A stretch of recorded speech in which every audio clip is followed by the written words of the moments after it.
Ci sono storie che superano i confini dell'orrore, vicende talmente oscure e disturbanti da sembrare il prodotto di una mente malata, eppure sono reali. Questa è la storia di un uomo che si definiva un profeta o un prescelto destinato a guidare i suoi seguaci verso la salvezza, ma che in realtà ha creato un inferno fatto di torture, mutilazioni e morte.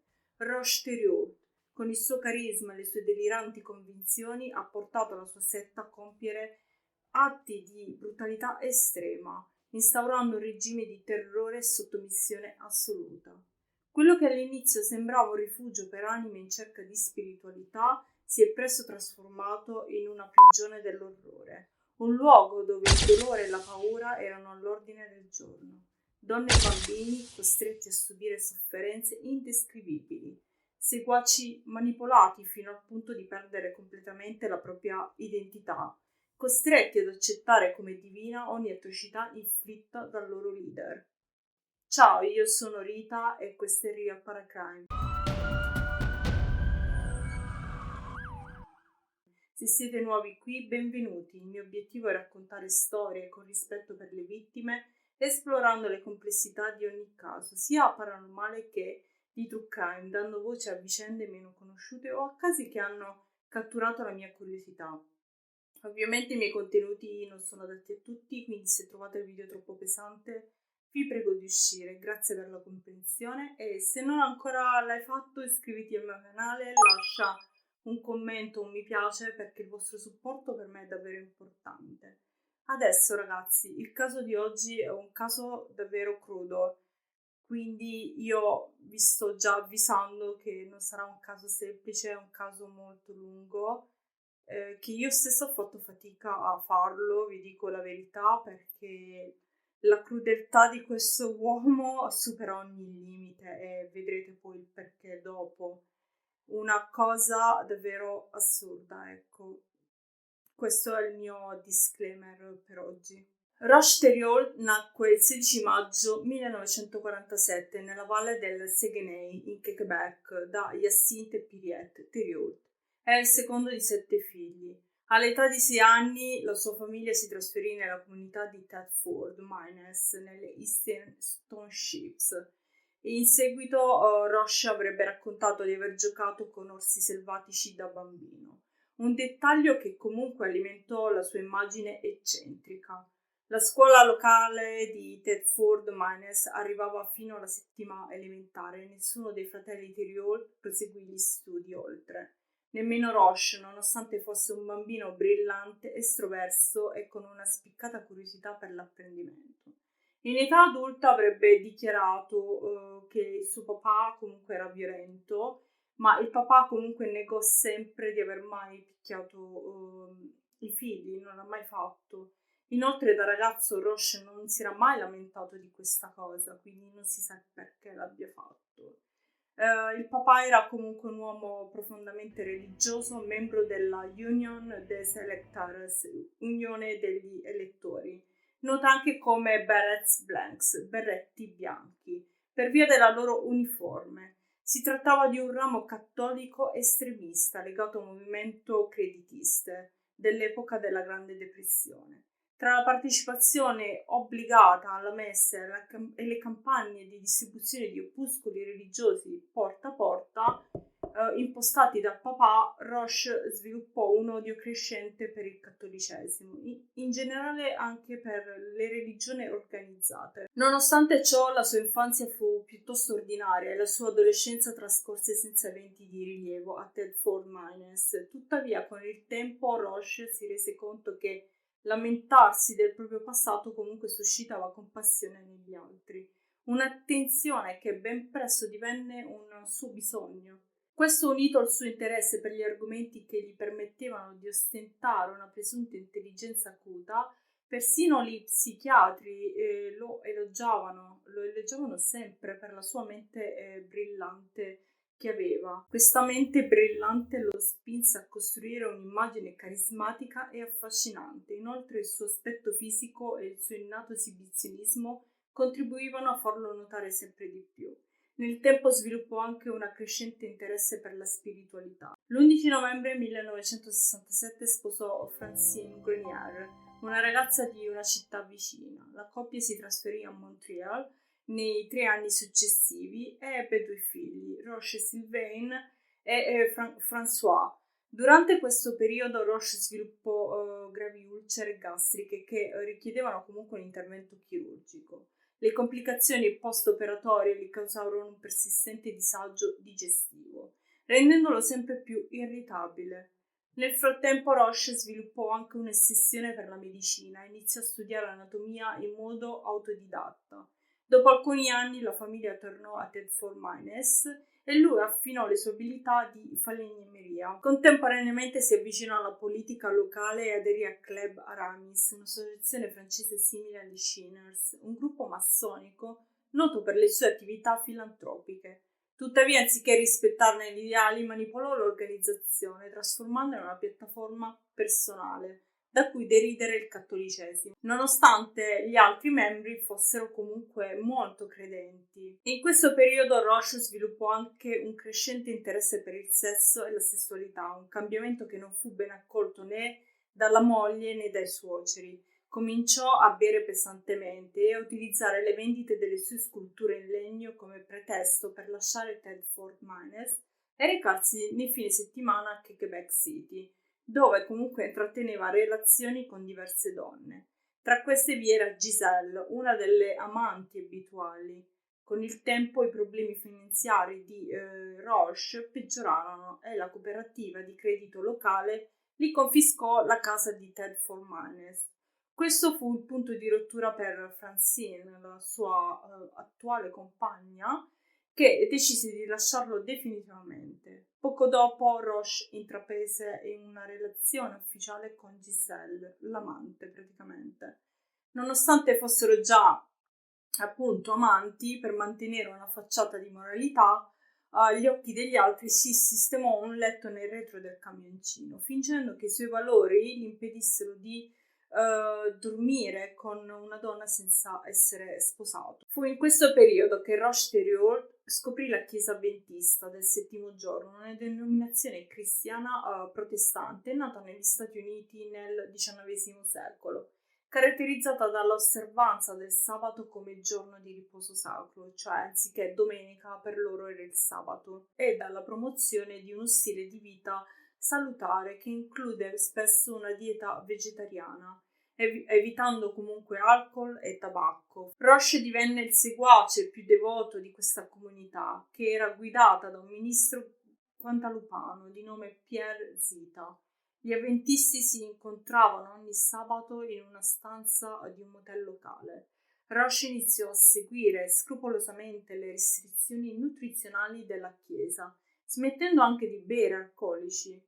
Tuttavia il suo entusiasmo per l'opera di Dio iniziò a infastidire gli altri membri e la sua vanteria creò comunque irritazione tra coloro che erano a conoscenza della sua limitata educazione. Roche rimase anche particolarmente affascinato dall'Antico Testamento e dai suoi rigidi codici di autorità maschile, ma anche dall'Apocalisse, con il suo messaggio di punizione violenta per il peccato e la divisione finale tra eletti e reprobi. Per guadagnarsi da vivere, Roche iniziò a vendere letteratura avventista porta a porta, mostrò un certo talento in questo campo e ben presto Pierre Zita, il suo, chiamiamolo tutore, gli affidò dei workshop su come smettere di fumare, un'opportunità tradizionale di evangelizzazione avventista. Allora, voglio fare una piccola premessa. In questo caso fate molta attenzione, ci sono purtroppo tanti nomi che io cercherò magari sì di inserirli, però voglio anche cercare di non fare troppa confusione. Lui aveva comunque accumulato tanti seguaci, di cui io poi nominerò piano piano, ecco, però cercate di seguirmi, ecco, tutto qua, vi dico solo questo. E continuiamo con il caso. Nel 1977 Roche aveva accumulato comunque un piccolo gruppo di seguaci, tra cui giovani donne come Solange, Chantel e Nicole. e altri membri come Jacques e la sua famiglia. Ovviamente perdonatemi, abbiate pazienza, ma magari sono sicura che tutti questi nomi li pronuncerò malissimo. Tutti iniziarono a frequentare l'appartamento di Giselle, se vi ricordate, la sua amante, dove trascorrevano spesso i weekend. Sebbene molte delle ragazze vivessero ancora con i genitori, l'intero gruppo si radunava nella casa di Giselle e dormivano comunque ovunque ci fosse spazio. Roche incoraggiava le ragazze a lasciare l'università, convinto che Cristo sarebbe tornato presto e che non aveva senso comunque imparare le competenze per sopravvivere in un mondo già condannato praticamente. Anche Giselle, che inizialmente era gelosa dell'attenzione che le ragazze riservavano a Roche, arrivò a considerare la situazione come una follia. Tuttavia riconobbe che Thériault Roche non avrebbe avuto difficoltà a sedurre chiunque tra loro. I ministri avventisti di Roche iniziarono a preoccuparsi, temendo che i suoi seguaci fossero più attratti dalla sua figura personale che non dalla religione stessa, perché comunque Roche era bello per loro, ecco, tutto qua. Nel 1977 Roche e i suoi seguaci parteciparono a un ritiro avventista sul lago Roussillon, nei boschi di Muskoka, in Ontario. Qui incontrò altre due persone, di cui Gabrielle e Yolanda, che si uniscono anche loro al gruppo. Durante il ritiro Roche raccontò di aver avuto una visione mentre si trovava su uno sperone roccioso in cui Dio gli comunicava che quel luogo era comunque sacro. Questa esperienza divenne un elemento centrale della sua vita e della sua spiritualità. Con un gruppo di seguaci ormai consolidato e un crescente successo come guaritore, Roche decise di trasferirsi con la sua banda a Sainte-Marie, nella regione di Beauce, per aprire la Healthy Living Clinic, una clinica di medicina alternativa che offriva cibo biologico, letteratura olistica. Qui la sua comunità comunque iniziò a crescere con nuovi seguaci che offrirono denaro e tempo per contribuire alla clinica. Roche fece in modo che tutti indossassero uniformi con tuniche verdi per le donne mentre per gli uomini doveva essere il beige.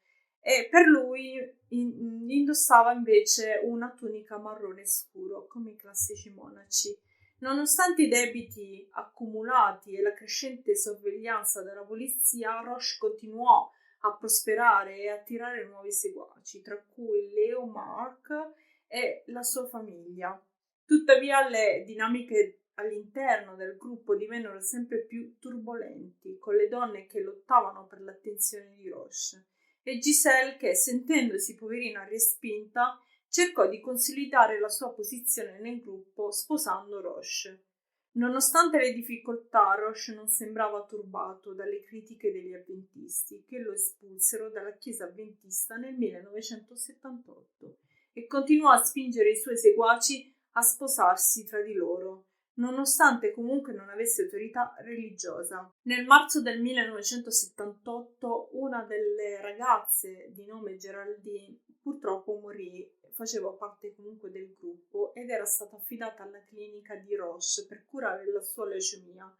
E questo suscitò scandalo perché Roche convinse il marito di Geraldine a farlo uscire dall'ospedale dove lei stava avendo le cure necessarie, quelle giuste, no? E a farsi curare la sua clinica. Però ovviamente le cure non convenzionali non fecero effetto. Però lui ebbe il coraggio di raccontare ai suoi seguaci che Geraldine era comunque risolta in qualche maniera, ma che Dio l'aveva comunque reclamata di nuovo e che lui l'aveva anche vista questa cosa.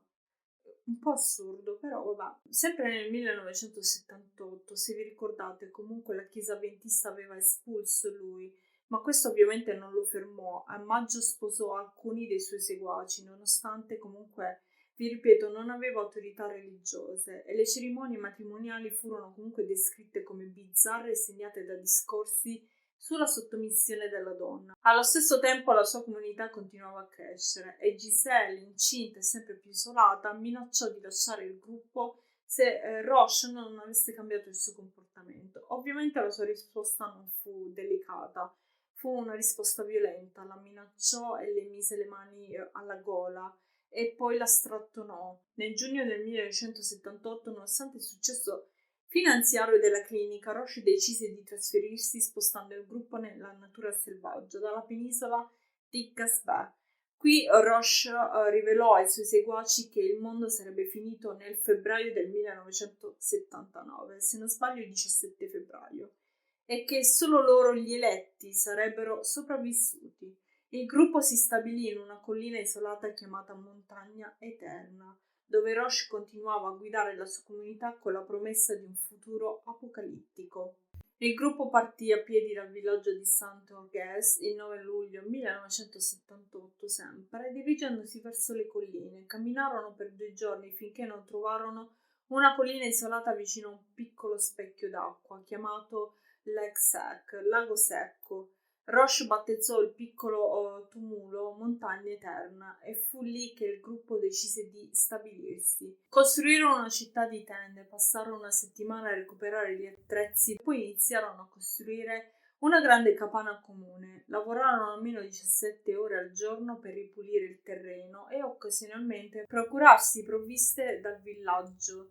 Lavorarono con pala e piccone per scavare il centro della capanna, continuando a scavare un pozzo per tutta l'estate. Quando finalmente raggiunsero la falda acquifera, Roche dichiarò che era un miracolo. Lavorarono con le tuniche, ma quando queste tuniche comunque erano diventate scomode e pericolose, lui ordinò la creazione di nuove uniformi corte, ma di colore blu scuro. Roche razionò anche il cibo e se qualcuno si lamentava perché aveva ancora fame, li puniva riducendo ulteriormente le razioni. Naturalmente il dolore allo stomaco di Roche gli impedirono di partecipare ai lavori, infatti lui non poteva permettersi di lavorare e diceva comunque che il suo ruolo era molto più importante per la salvezza spirituale del gruppo.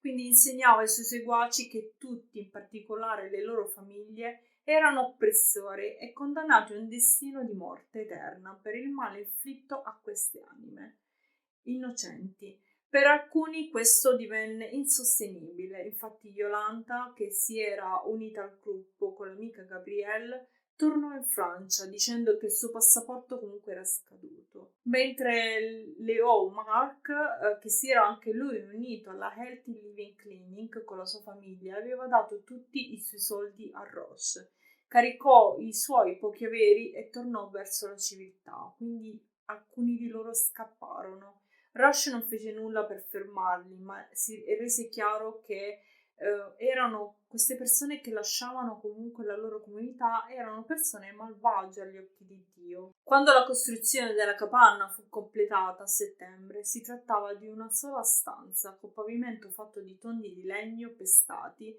e il pozzo al centro. Il soffitto era formato da tronchi coperti di corteccia muschiosa e ramoscelli. Le stanze erano separate da tramezzi alti 1,5 metri, con le lenzuola appese come tende. Questo doveva essere la loro casa fino al regno millenario che Dio avrebbe instaurato sulla terra. Era anche un luogo di allegria dove Roche organizzava scenette e canzoni. Per commemorare la loro nuova vita, Thériault diede a ciascuno nuovi nomi tratti dall'Antico Testamento. Lui stesso divenne Mosè, ovvero il leader dell'esodo del mondo moderno corrotto. Era comunque il loro papi, si faceva chiamare papi, io non capisco il perché. Mentre sua moglie Giselle era la loro mami e con gli assegni collettivi del gruppo avevano comunque un budget mensile di $1.400 canadesi. Ad ottobre Giselle, comunque incinta, scoprì una verità dolorosa. Lei aveva, se vi ricordate, lei aveva già minacciato di andarsene perché Roche comunque non si comportava bene e fece una scoperta dolorosa. Una delle ragazze di nome Nicole aveva comunque rivelato a Giselle che lei e Roche avevano avuto rapporti sessuali mentre tutti gli altri lavoravano alla capanna.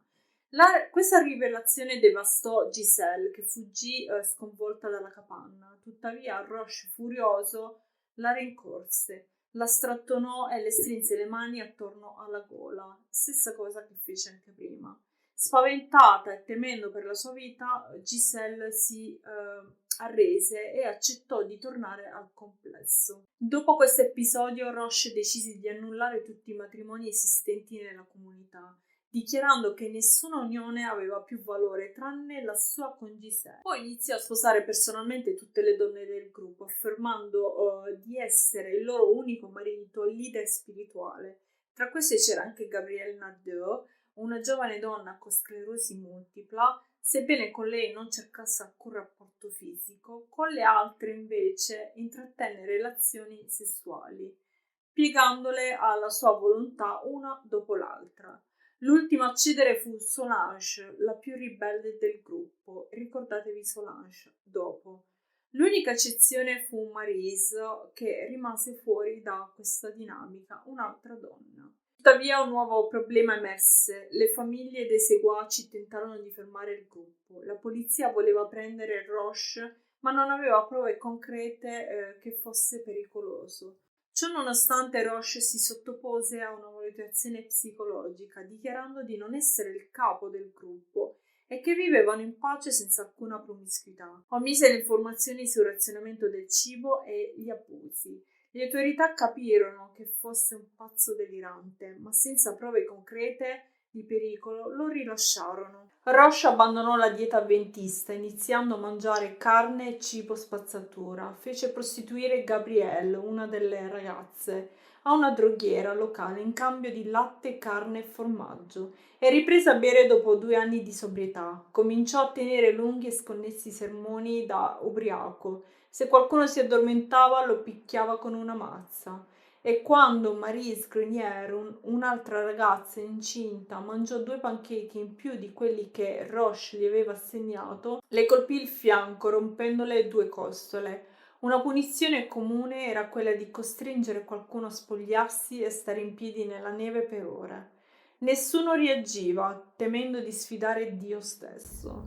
Infatti, dopo questi episodi violenti, un'altra persona se ne andò e Roche disse agli altri che era stato preso dal diavolo. Gli altri invece si sottomisero ancora di più. Scrivevano lettere esprimendo il loro pentimento e la devozione a papi. Presto anche Maryse, la ragazza dei 2 pancake, cominciò a parlare di andarsene e Roche cosa fece? Ordinò a suo marito di tagliarle un dito del piede come punizione. Ma quando il marito di Maryse rifiutò, Roche cercò di provocarlo, minacciandolo di tagliare lui stesso tutte le dita dei piedi. Con riluttanza il marito di Maryse, sempre la ragazza dei 2 pancake, obbedì e le recise un dito. Il 17 febbraio, il giorno della presunta seconda venuta, se vi ricordate lui aveva predetto, se non sbaglio, l'Apocalisse, quel giorno passò senza eventi straordinari, ma lui spiegò che calcolare le date esatte era difficile per i comuni mortali, poiché il tempo per Dio scorre diversamente. Nonostante il fallimento della profezia, il gruppo rimase unito, convinto che la fine sarebbe arrivata da un momento all'altro. Le famiglie dei membri cercarono di intervenire, ma Roche li respinse. Un mese dopo, a marzo, 10 agenti di polizia, atterrati con un elicottero, arrestarono Roche per istruzione alla giustizia. Gli fu ordinato di sottoporsi a una valutazione psicologica. Giselle mantenne l'isolamento della comune, del gruppo, durante la sua assenza, trattando freddamente chi cercava di visitarla. Nel frattempo Roche cercò di guadagnarsi la fiducia dei medici, affermando di aver salvato i ragazzi dall'autodistruzione e rimessi sulla strada giusta. Nonostante fosse stato dimesso con un giudizio di idoneità, i media iniziarono a descriverlo come un uomo di montagna gentile che si era scontrato con una società industriale piena di pregiudizi. I suoi seguaci invece credevano che questa fosse una prova che fosse davvero un emissario di Dio, proprio come aveva sempre affermato. In quel periodo un'altra ragazza, Gabrielle Nadeau, entrò in coma e morì poco dopo. Roche voleva seppellirla ai piedi della montagna eterna, ma le autorità la prelevarono per un'autopsia. Non furono trovati segni di violenza, ma Roche giurò che se qualcun altro fosse morto nella comunità, il suo corpo sarebbe rimasto lì. Nel novembre del 1980 un altro ragazzo, Guy Veer, si unì al gruppo. Fu il primo nuovo membro dopo la Healthy Living Clinic. Si era sottoposto a cure per la depressione all'ospedale, che era lo stesso ospedale che aveva dichiarato Roche mentalmente sano. Dopo aver sentito parlare di Roche in televisione, questo ragazzo di nome Veer decise di dirigersi verso le colline. Superato un esame di entrata, gli fu permesso di vivere nella comune nel capannone lontano da Roche e dalla sua famiglia. Avrebbe ricevuto una piccola stufa a legna, una cassa di 24 bottiglie di birra fatte in casa, 2 galline, un gallo e un pasto al giorno. Il suo compito era quello di prendersi cura di 3 bambini che non erano figli di Roche: Samuel, Miriam e Simon, figlio di Solange e Claude. Anche Roche aveva comunque 3 figli che vivevano con lui nella comunità, uno da Giselle, uno da Solange e uno da Nicole. Ma Vir, mentalmente instabile, era considerato adatto solo a prendersi cura degli animali e dei bambini che comunque non erano di sua discendenza. Il 23 marzo 1980 Roche organizzò una festa per accogliere i suoi 2 figli, Roche Junior di 12 anni e François di 10, avuti dal matrimonio con Francine e appena trasferitisi nella comunità. Mentre gli altri festeggiavano, Vir rimase escluso. Il suo unico compito era prendersi cura dei 3 bambini estranei. Quella notte però accade qualcosa di tragico. Secondo la versione ufficiale riportata da Roche, Guy Vir e la maggior parte dei membri della comune, il piccolo Samuel piangeva ininterrottamente, impedendo a Vir di dormire. Esausto e frustrato, l'uomo perse il controllo e iniziò a urlare al bambino di smettere. Poi lo afferrò per la gola e lo colpì ripetutamente in faccia.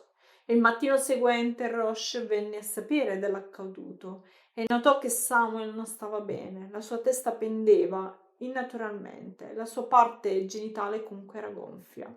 Decise quindi di intervenire personalmente. Dopo aver sterilizzato un paio di forbici con l'alcol, fece un taglio per aiutare il bambino a urinare. Nonostante questo intervento rudimentale, il bambino fu trovato morto il giorno dopo. Questa è la versione accettata comunque dai tribunali. Tuttavia nel libro Savage Messia di Paul Caillat e Ross Levere viene riportata una versione diversa, raccontata da Giselle. Secondo lei, la sera della festa Samuel era visibilmente tumefatto in volto, ma non presentava altre ferite evidenti. Roche però decise comunque di circonciderlo. Per farlo non solo sterilizzò il rasoio con dell'etanolo, ma riempì anche un bulbo di gomma con l'alcol e lo infilò nella bocca del bambino, usandolo come anestetico improvvisato. Questa pratica potrebbe aver causato la morte di Samuel per avvelenamento da alcol. Dopo aver appreso della morte del bambino, Maurice Grenier tornò semplicemente al lavoro, come se nulla fosse. Durante la cena Roche propose di bruciare i resti di Samuel per evitare che animali come uccelli o orsi vi si avvicinassero. Maurice e Jacques accettarono la proposta, i genitori di Samuel, mentre Claude si occupò di bruciare il corpo. Nurse Gabrielle must have seemed to everyone the obvious choice to perform the operation, but not to Roch Thériault. He really thought that he was gifted, that God gifted him, of that ability to do operations, to do surgeries. But when Roch, played the doctor, he was Frankenstein. The baby died on Dr. Frankenstein's kitchen table, not from loss of blood, but from alcohol poisoning, poured down its little throat as an anesthetic.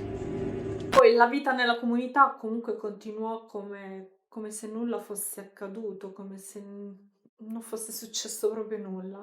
Infatti per 6 mesi la vita nella comune sembrò procedere senza intoppi. Tuttavia una notte di settembre Roche ubriaco si arrabbiò con Vir per una presunta infrazione e decise che avrebbe dovuto essere processato per il crimine del marzo precedente.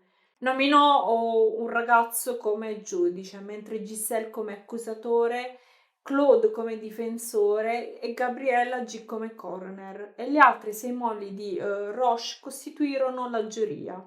Il processo durò un'ora e il verdetto fu unanime: non colpevole per infermità mentale. Ma Roche non si accontentò del verdetto e poco dopo prese da parte uno dei ragazzi proponendo la castrazione di Vir. Nonostante l'opposizione, Roche convocò una nuova votazione. Di 10 membri della giuria, solo 3 votarono contro. La maggior parte, inclusi Roche Jr., e gli altri membri appoggiarono comunque l'idea. Vir fu convinto da Roche che gli promise di curare i suoi mal di testa e la sua presunta eccessiva masturbazione ritenuta la causa delle difficoltà respiratorie. Infatti questo ragazzo, Vir, scrisse una lettera di consenso che Roche gli fece firmare. L'operazione fu eseguita su un tavolo della cucina con l'uso di strumenti improvvisati, tra cui elastici, pinzette e etanolo. Nonostante il dolore e le settimane di sanguinamento, Vir non si lamentò mai più.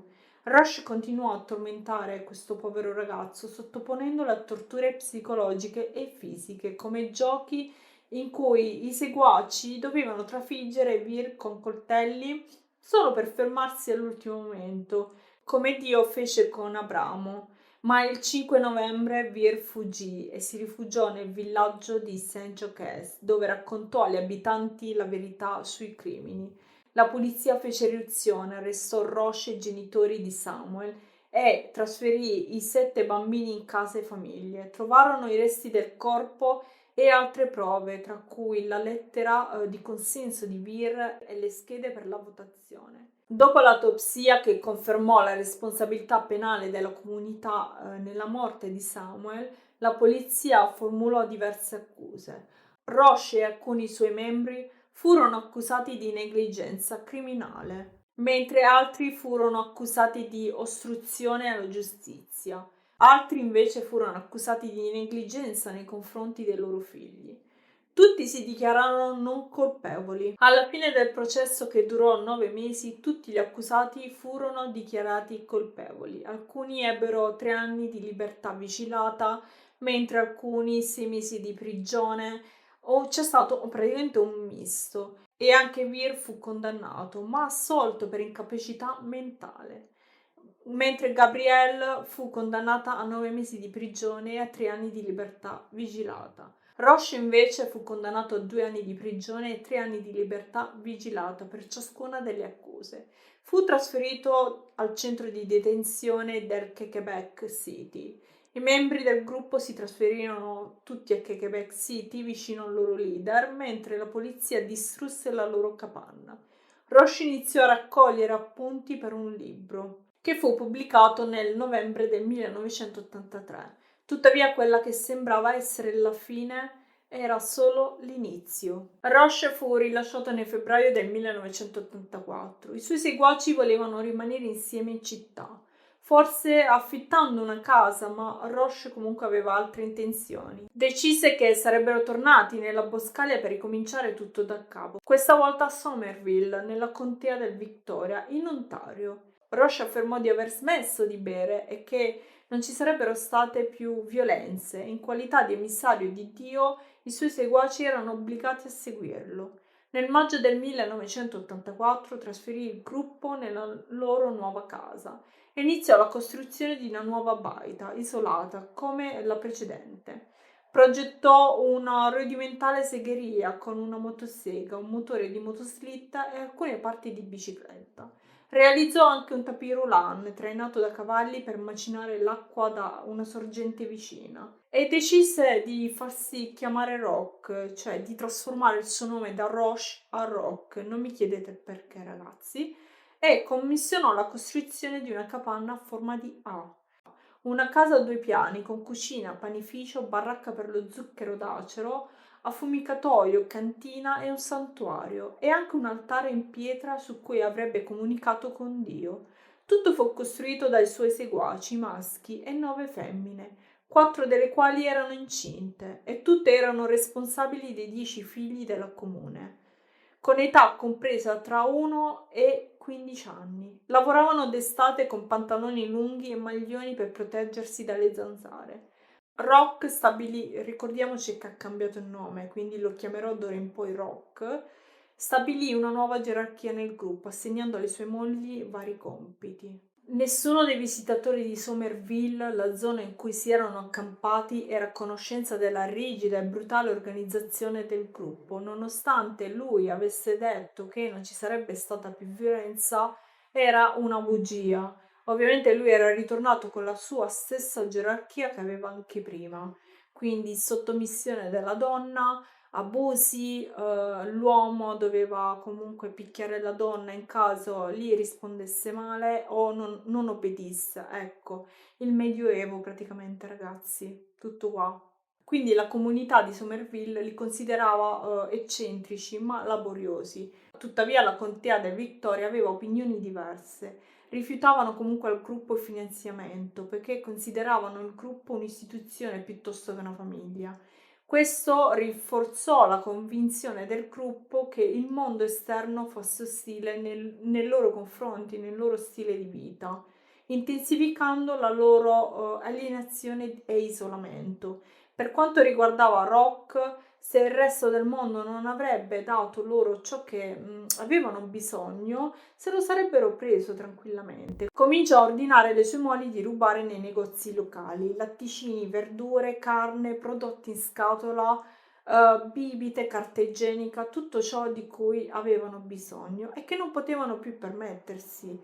Le mogli realizzarono anche giacche con grandi tasche interne per facilitare i loro furti. Il 31 gennaio 1985 un agente di polizia appunto sorprese le ragazze a rubare e la loro condanna fu il divieto di fare acquisti in quella città, in quella zona per sempre. In seguito Rock incoraggiò i suoi seguaci a contattare i genitori. Se questi avessero rifiutato, avrebbe solo confermato ciò che aveva sempre detto: il mondo esterno non li accettava.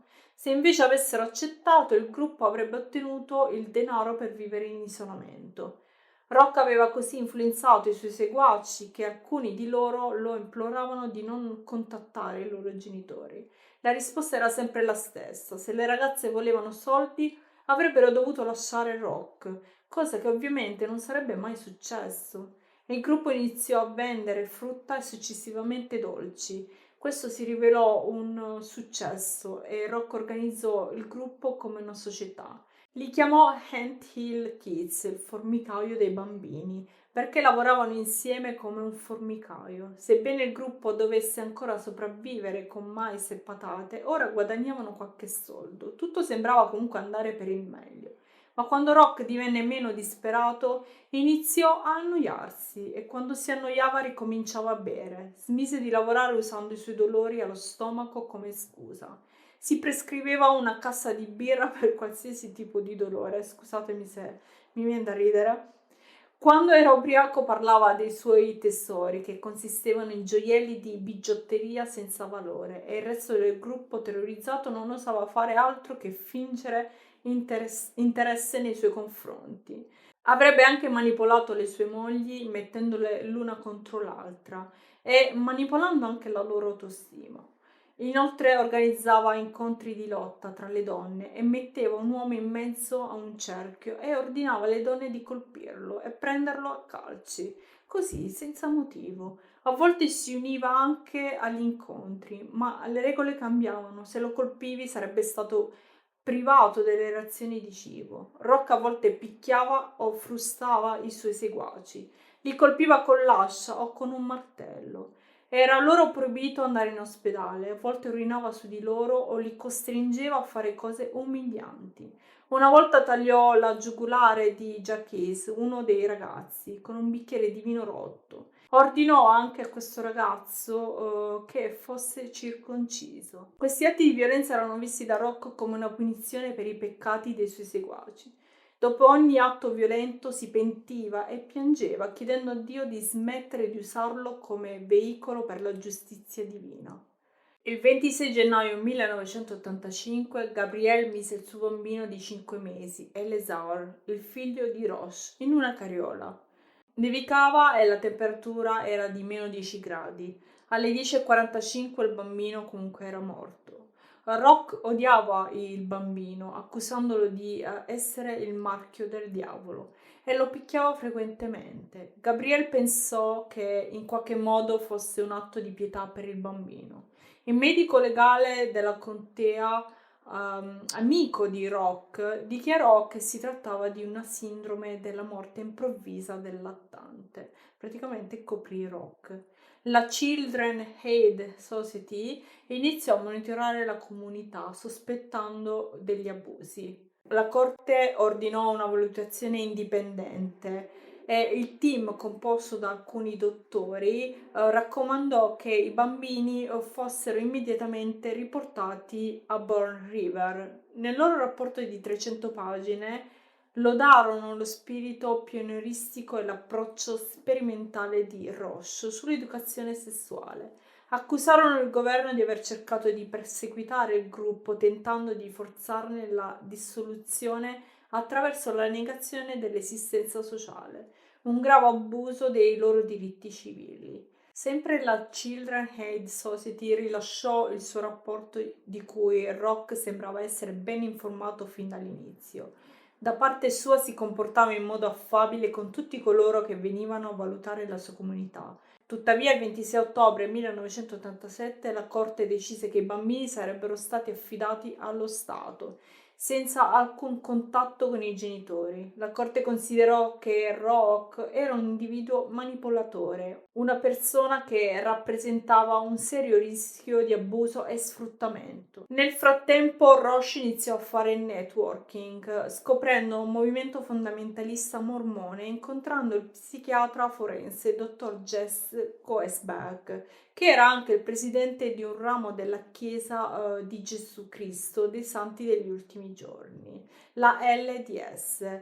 Krosbeck, esperto in disturbi dissociativi e coscienza alterata, sviluppò un interesse per lo sciamanesimo e la storia della poligamia e divenne amico di Roche, che si autoproclamava poligamo e guaritore. Rock fece anche amicizia con Alex Joseph, un poligamo di Big Water, Utah, anche se il loro rapporto comunque era teso. Durante questo periodo Roche fu accusato di ostruzione alla giustizia legato a un episodio in cui lui e i suoi seguaci stavano molestando la figlia di uno dei genitori adottivi dei bambini.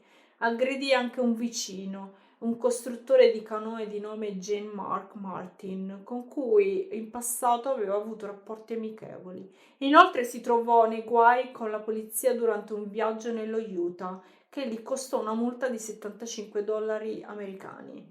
Anche la sua vita domestica peggiorava, bastavano poche birre per fargli parlare di signore della vita e della morte, creatore del bene e del male. Un giorno, per ragioni sconosciute, si infuriò con Claude Ouellet, gli ordinò di camminare con un elastico stretto attorno ai genitali. Quando Claude lo tenne lì tutta la notte, gli causò danni irreparabili ai testicoli, spingendo Rock a operarlo.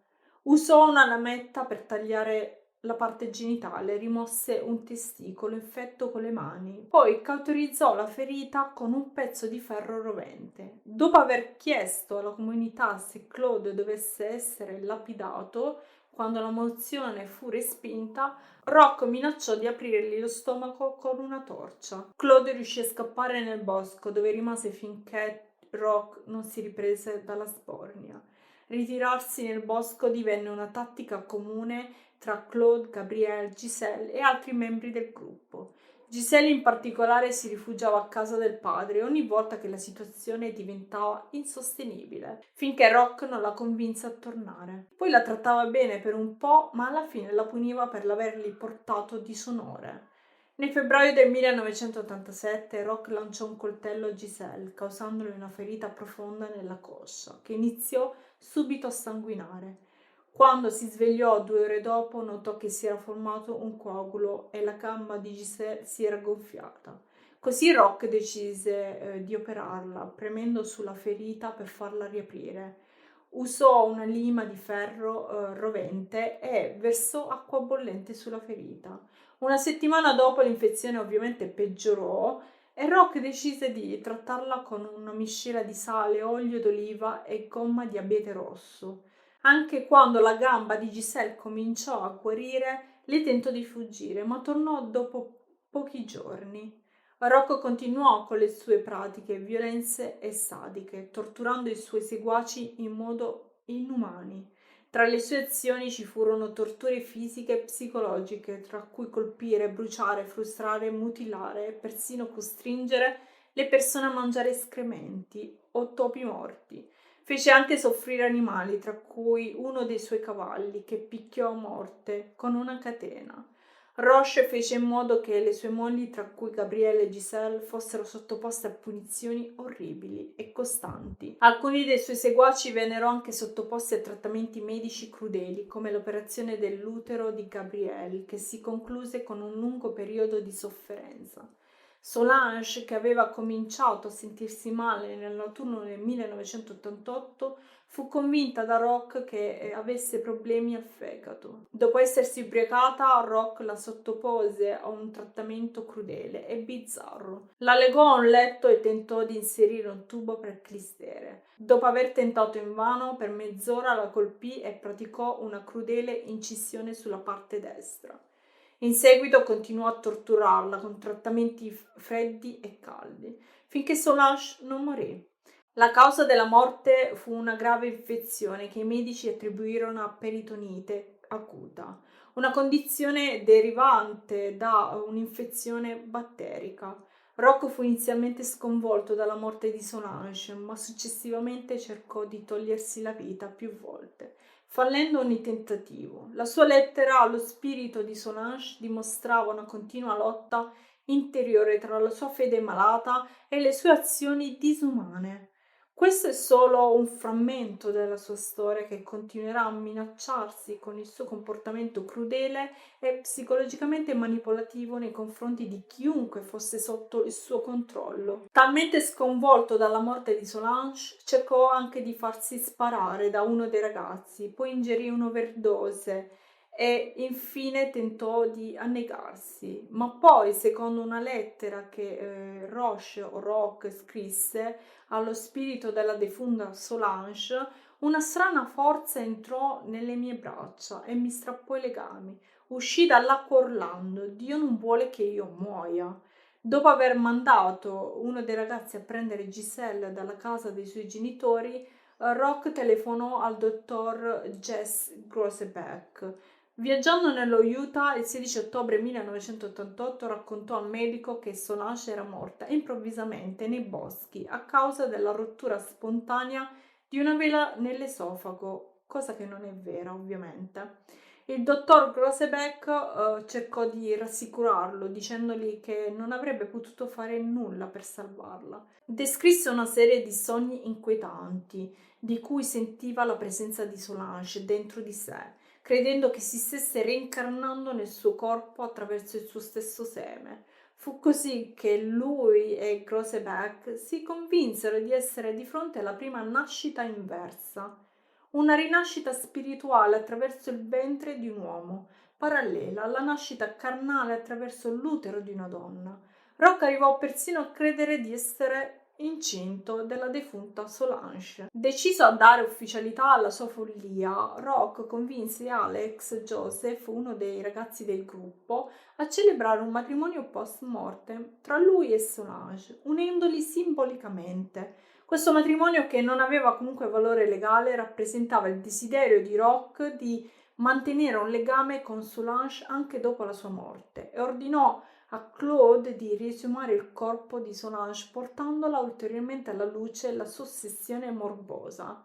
Gabrielle, una delle ragazze, fu costretta ad aprire il corpo della donna e a versare aceto nei suoi organi interni per rallentare la decomposizione prima di seppellirla nuovamente. Ma qualche giorno dopo Rock la fece dissotterrare ancora. Il corpo ormai stava marcendo, ma Rock aveva altri piani. Ordinò a uno dei ragazzi di praticare un foro nel cranio di Solange con un trapano a mano e, convinto di poterla riportare in vita, si masturbò nella cavità riversando il suo seme sul cervello in decomposizione. Giselle gli disse che il desiderio di Solange era quello di essere cremata e Rock acconsentì. Prima della cremazione, però, fece rimuovere a Gabrielle una costola della donna e la avvolse in pelle per portarla sempre con sé. Dopo la cremazione il gruppo conservò alcune delle sue ossa, mentre Rock mise alcuni frammenti in un barattolo con olio d'oliva come conservante. Ossessionato dall'idea di riportarla in vita, si masturbava regolarmente nel barattolo, nel suo santuario e nella sua camera da letto. Durante un'altra visita nello Utah affidò a Joseph il figlio avuto da Francine per evitare che gli venisse sottratto dai servizi sociali. Tuttavia lui e Joseph ebbero un violento scontro, probabilmente per il modo in cui Rock trattava le sue mogli. Joseph non si piegò al suo volere, cosa che lasciò un segno nelle donne del gruppo. Qualcuno aveva finalmente tenuto testa a Rock e ne era uscito vittorioso. Questo minò l'aura di onnipotenza di Rock, spingendola a diventare ancora più tirannico per mantenere il controllo, ma non tutti si sottomisero. Nell'inverno tra l'88 e l'89 uno dei ragazzi, José, lo lasciò per sempre. Nonostante tutto, Rock riuscì a nascondere la nascita di altri due figli e a mantenere segreta la morte di Solange alla polizia e ai familiari delle vittime. Il 26 luglio 1989, ubriaco come spesso accadeva, Rock si scagliò su Gabrielle. Gli ordinò di appoggiare la mano sul tavolo della cucina, ma invece di colpire il dito rigido, la pugnalò con un coltello da cucina, inchiodandole la mano al legno. Il sangue iniziò a uscire, ma lui si limitò a prendere un'altra birra. Dopo 45 minuti tornò e notò che il braccio di Gabriele era diventato blu e commentò semplicemente dicendo: «Non sembra tanto bello, vero?» Quindi afferrò un altro coltello e iniziò a recidere il braccio a metà, tra il gomito e la spalla. Ubriaco, incapace di completare l'amputazione, chiamò Chantel per terminare il lavoro. Lei ripulì l'osso esposto, poi Rock la portò verso un ceppo con una mannaia smussata, colpì il braccio. Il primo colpo fallì, il secondo lo tranciò di netto. Gabrielle non urlò neanche una volta. Il giorno dopo riuscì a raggiungere un rifugio per donne, ma tornò comunque nel complesso. Rock notò che il braccio di Gabrielle stava andando in cancrena e prese delle forbici per tagliare il tessuto infetto. Poi le recise anche un pezzo di seno e la colpì alla testa con il lato di un'ascia. Gabrielle fuggì nella boscaglia e quando riprese i sensi 2 giorni dopo trovò larve di insetti nelle sue ferite. Ritornò alla capanna, ma Rock, sempre ubriaco, decise di curarla. Fece scaldare un pezzo di metallo e lo premé contro il moncone del suo braccio per cautizzare la ferita. Era così ubriaco che il pezzo gli cadde più volte addosso prima di finire. Finalmente Gabrielle riuscì a scappare ancora. Il 16 agosto 1989 arrivò in ospedale e raccontò una storia di copertura per giustificare il braccio mancante. Ma la polizia fu allertata e venne emesso un mandato di arresto per Rock. Quando gli agenti si presentarono al complesso il 19 agosto, trovarono tutto deserto. Rock e alcuni fedeli erano fuggiti in Quebec, mentre gli altri membri erano tornati dalle loro famiglie. L'incantesimo era finalmente spezzato. Dopo 6 settimane di fuga, il 6 ottobre 1989 la polizia trovò e arrestò Rock. Quello stesso giorno Giselle confessò la verità sulla morte di Solange. Tutti i membri del gruppo si dichiararono colpevoli delle accuse legate all'amputazione di Gabrielle. Rock ricevette una condanna a 12 anni, ridotto poi a 10, mentre altri componenti c'è chi 5 e c'è chi 2 anni. E lui fu anche accusato di omicidio di primo grado, ma a causa delle mancanze di prove di premeditazione venne processato per omicidio di secondo grado. Accettò di dichiararsi colpevole in cambio della garanzia che non sarebbero state mosse ulteriori accuse contro di lui. Il 18 gennaio 1993 Rock fu condannato all'ergastolo con possibilità vigilata condizionata nel 1999. Tuttavia ogni sua richiesta fu respinta. Le autorità lo consideravano troppo pericoloso, non mostrò mai un vero rimorso e le sue capacità di manipolazione rimanevano intatte. Le sue 3 mogli più fedeli, Francine, Chantel e Nicole, continuarono a sostenerlo. Gli altri membri del culto tentarono di ricostruirsi una vita. I figli di Rock, più di 20, furono affidati a famiglie adottive in tutto il continente. Il regno di terrore di Roche era finalmente finito. La sua fine arrivò il 26 febbraio 2011, quando fu ucciso da un altro detenuto, Matthew McDonald, che lo accoltellò più volte nel carcere di Dorchester. McDonald si consegnò subito alle autorità dicendo: «Ho accoltellato lui, quel maledetto Roche». La storia di Roche Thériault è una delle più inquietanti nel mondo delle sette. Un uomo che con il pretesto della spiritualità ha manipolato, torturato e distrutto le vite di coloro che lo seguivano.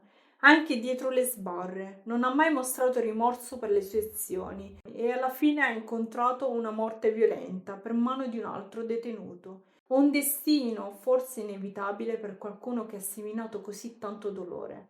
Questo è tutto ciò che ho trovato, cari amici del Paracrime, e vorrei capire davvero cosa spinge una persona a seguire un leader del genere, quanto può essere sottile il confine tra fede cieca e terrore. Fatemi sapere nei commenti cosa ne pensate, se conoscevate questa storia, questo culto specialmente.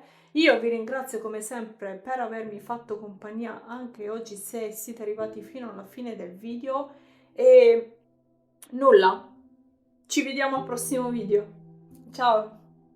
If you ever meet a man who will promise you, the heaven on earth, and you think that you will live the most beautiful life, you will reach a nirvana on earth, and you say to yourself, it's impossible, it's too beautiful to be true. Well, yeah.